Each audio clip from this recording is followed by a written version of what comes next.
that. These are the people to whom Jibreel came to teach them their religion. The angel Gabriel came to sit amongst them and teach them their deen. These are the companions. These are the people who knew the circumstance of the revelation. Which ayah was revealed in which circumstance. They are the ones who saw the Prophet ﷺ pray. They saw him with their eyes. They saw the Prophet ﷺ fast and make hajj. And so on and so forth. So they lived with Rasulullah ﷺ. They were his companions. They were eyewitnesses to the events. They would sit and learn directly from Rasulullah ﷺ about the deen. So who could know better about Islam than his companions?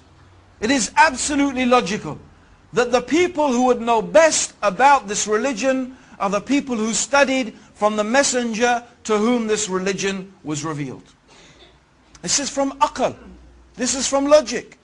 Actually, this is also the main reason why when I first became Muslim, I could never become Shia. I could never have become a Shia.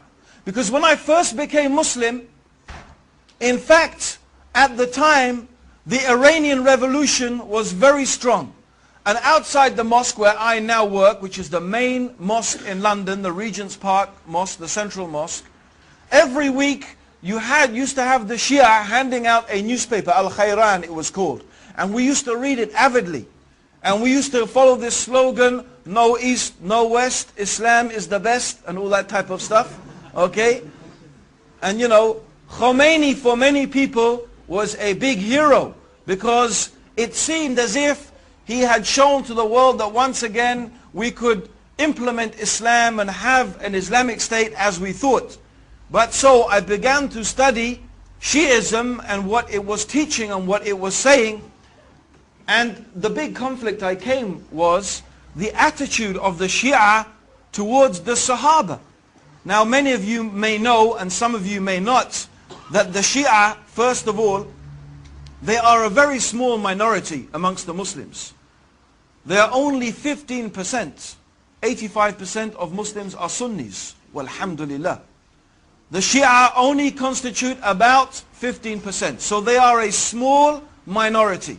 However, their claim is, amongst the many things that they say, is that the majority of the companions of the Prophet apostatized from Islam after the death of Rasulullah sallallahu alayhi wasallam. Particularly the three taghuts, who they call, a'udhu billah, the three taghuts, Abu Bakr, Umar and Uthman. They call them the three taghuts, which means, taghut means a false god. Something that anything that is worshipped besides Allah is a false god. And it could mean an unjust ruler who rules according to other than the guidance of Islam. He is a taghut. So they call them the three taghuts. Because they claim that Abu Bakr and Umar and Ali, may Allah subhanahu wa ta'ala be pleased with them, usurped and deprived Ali of the rightful inheritance of being the successor of Rasulullah sallallahu alayhi wasallam. And of course most of the companions agreed with that, so they also claimed that most of the companions apostatized from Islam. But I thought this is incredible.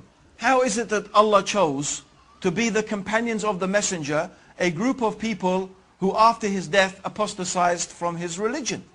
And these are the people who spent all of their life with Rasulullah sallallahu alayhi wasallam.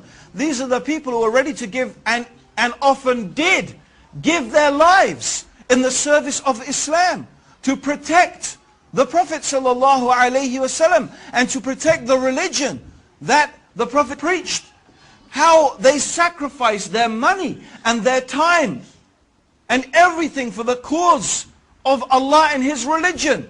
Yet when the messenger dies, they apostatized. It doesn't make any sense. It's illogical. It seems to be a totally irrational proposition.